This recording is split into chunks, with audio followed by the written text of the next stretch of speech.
अयोध्येमध्ये श्रीराम मंदिरात आज ध्वजारोहण सोहळा पार पडतोय।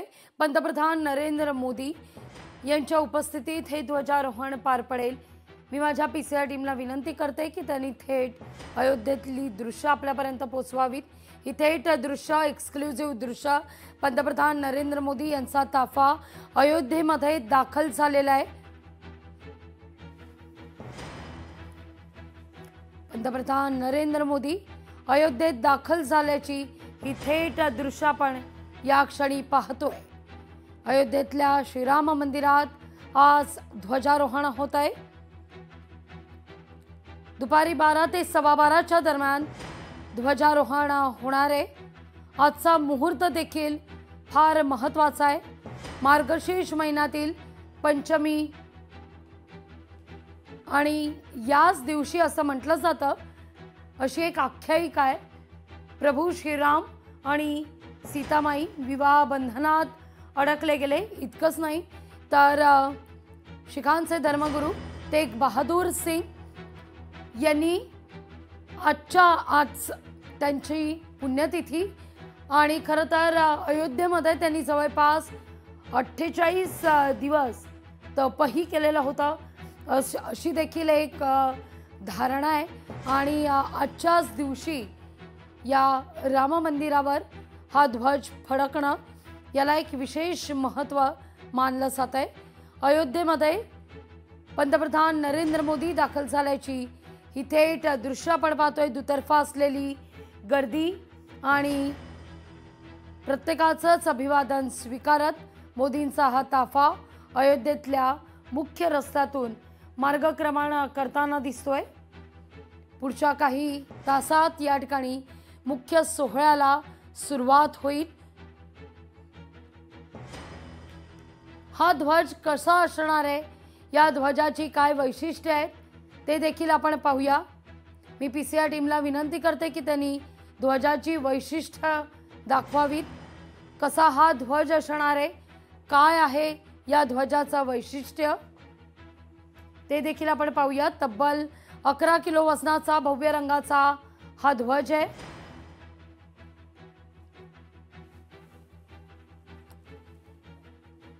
पॅराशूट फॅब्रिक पासून तयार करण्यात आलेला आहे।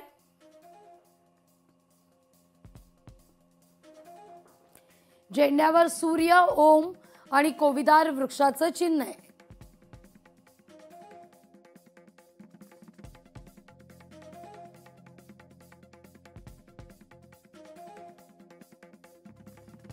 कोविदार हा अयोध्येचा राजवृक्ष मानला जातो, ज्याला कचनार असं देखील संबोधतात। मंदिराच्या 161 फूट उंच शिखरावर 42 फूट स्तंभाची उभारणी करण्यात आली आहे। त्यावर 22 फूट लांब आणि 11 फूट रुंदीचा भगवा ध्वज फडकवला जाणार आहे। 4 ते 5 कामगारांनी मिळून हा ध्वज साकारलेला आहे। तीनही ऋतूंमध्ये या ध्वजाला कोणतीही बाधा होणार नाही अशा पद्धतीनं हा ध्वज साकारण्यात आलेला आहे।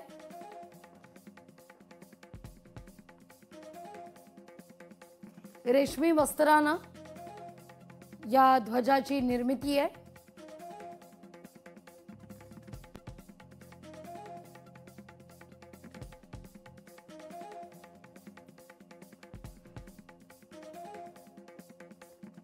आणि राम मंदिराचं काम पूर्ण झालं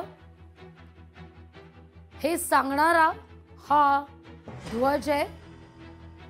तब्बल 1 वर्ष 9 महिन्यानंतर राम मंदिराचं हे काम पूर्ण झालेलं आहे। राम मंदिराच्या शिखरावर आज ध्वजारोहण होत आहे।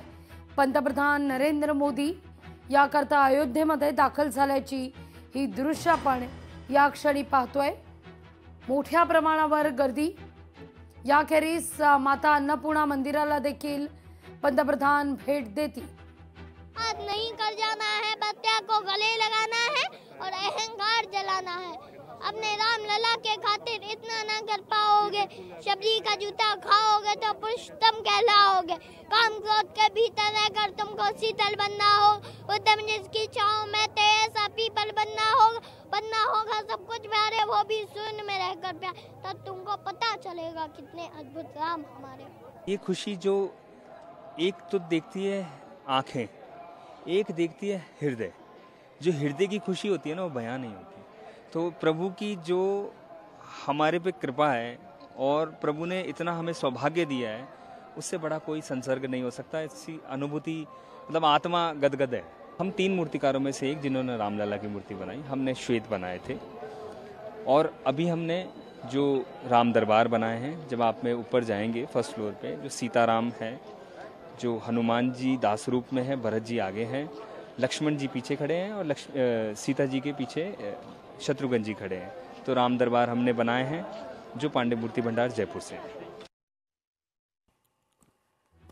पंतप्रधान नरेंद्र मोदी यांचा ताफा दाखल झाल्याची ही दृश्य या क्षणी आपण पाहतोय।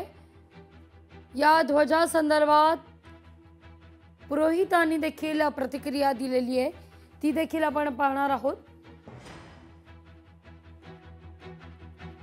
महंत सुधीरदास यांनी काय म्हटलंय पाहूया आपण। अयोध्येमध्ये अशी मान्यता आहे की हनुमानजी महाराजजींचा जन्म देखील मंगळवारी झालाय आणि अभिजित नावाचं जे परम मुहूर्त या ठिकाणी आज सर्व संत महात्म्यांनी काढलाय, त्या मुहूर्तावरती हे ध्वजपूजन आज होतंय। भारताच्या सांस्कृतिक, भारताच्या धार्मिक, भारताच्या राजकीय दृष्टीने अत्यंत महत्त्वाचा असा हा दिवस आज आहे। मी सर्व भारतवासियांना या ठिकाणी शुभेच्छा देतो आणि आज जो धर्मध्वज स्थापन होतोय, सुमारे 8800 वर्षानंतर या धर्मध्वजाची पुन्हा स्थापना होते। अत्यंत आनंदाचा असा हा दिवस आहे। आजचा दिवस फार महत्त्वाचा आहे। जवळपास 8800 वर्षानंतर या ध्वजाची स्थापना होती, अशी प्रतिक्रिया महंत सुधीरदास यांनी दिलेली आहे। आणि अयोध्येमध्ये पंतप्रधान नरेंद्र मोदी यांच्या रोड शोला सुरुवात झाल्याची ही दृश्य आपण या क्षणी पाहतोय। अयोध्येतल्या राम मंदिराच्या शिखरावर आज ध्वजारोहण होत आहे। पंतप्रधान नरेंद्र मोदींच्या उपस्थितीत रामलल्लाच्या प्राणप्रतिष्ठापनेनंतर जवळपास 1 वर्ष 9 महिन्यानंतर मंदिराचं कामकाज पूर्ण झालेलं आहे आणि आज ध्वजारोहण होत आहे। अयोध्या नगरीत पंतप्रधान दाखल होताच रोड शोला सुरुवात झाल्याची ही दृश्य। सप्त मंदिरासह शेषावतार मंदिराला देखील पंतप्रधान नरेंद्र मोदी भेट देतील। या मंदिरातही पूजा करतील। याखेरीज माता अन्नपूर्णा मंदिर, राम दरबार या ठिकाणी देखील पंतप्रधान नरेंद्र मोदी पूजा अर्चा करणार आहेत। दुपारी 12 ते 12:15 दरम्यान हा ध्वज फडकवला जाईल। उत्तर भारतीय नागर स्थापत्य शैलीच्या शिखरावर हा ध्वज फडकवला जाणार आहे। पॅराशूट फॅब्रिक पासून बनवलेल्या या ध्वजावर सूर्य, ओम आणि कोविदार वृक्ष यांचा उल्लेख आहे। 8000 पाहुण्यांना या प्रमुख कार्यक्रमाकरता निमंत्रित करण्यात आलेले आहे। तर नाशिकच्या वेदमूर्तींकडे विधिपूजा सांगण्याची ही जबाबदारी सुद्धा देण्यात आलेली आहे। त्यामुळे महाराष्ट्राचं देखील कनेक्शन या निमित्तानं समोर येताना दिसतंय। या मुख्य सोहळ्याकरता पंतप्रधान नरेंद्र मोदी अयोध्या नगरीत पोहोचताच या रोड शोला आता सुरुवात झालेली आहे। दुतर्फा अयोध्यावासीय या कार्यक्रमानिमित्तानं अयोध्येत उपस्थित, तगडा बंदोबस्त आहे। जवळपास 8000 प्रमुख पाहुणे या कार्यक्रमानिमित्तानं अयोध्येत दाखल झाले आहेत।